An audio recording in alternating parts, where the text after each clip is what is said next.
We're here with Paul Manson, Massillon, City Councilman, longest-serving council person in Massillon, correct? That's right.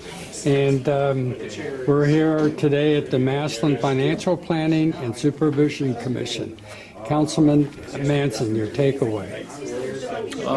Sounds pretty good to me. We are doing better, but we do have needs infrastructure-wise, and that's everybody's aware of that. So we need to address that, primarily streets. So we will be probably coming back with another levy attempt in August of this year.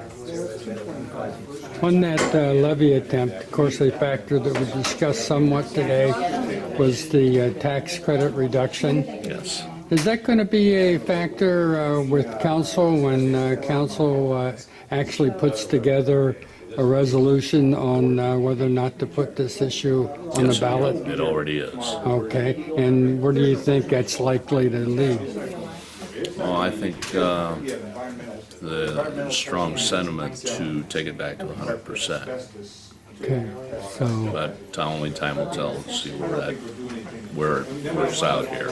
Over the next week and a half or so, we have a lot of I won't say negotiations, but a lot of discussion and talk, and see just what we want to support, what we will support. Because you heard the mayor say that she was open to maybe increasing it to 0.875, and so that could be a sticking point. Yes, it could. Okay, so absolutely could. Thank you, Councilman Paul Manson.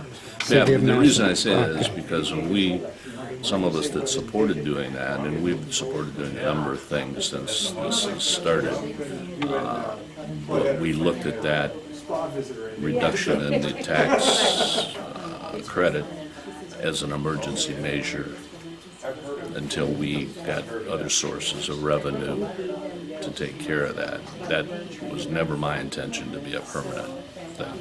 And other people on council feel the same way. I won't say all, but some do. Well, just picking up on another point just occurred to me.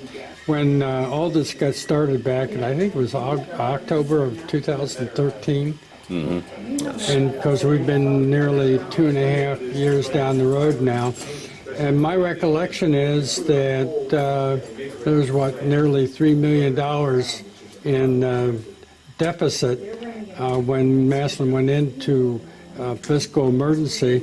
Now we're, with today's discussion, apparently at about almost $900,000 surplus. How did we get in Massillon from nearly $3 million deficit to a surplus factor now? How did that happen? Well, we laid off 27 people, I believe it was initially, but also like government people are talking about federal and state funding being cut to the cities. We actually picked up $2 million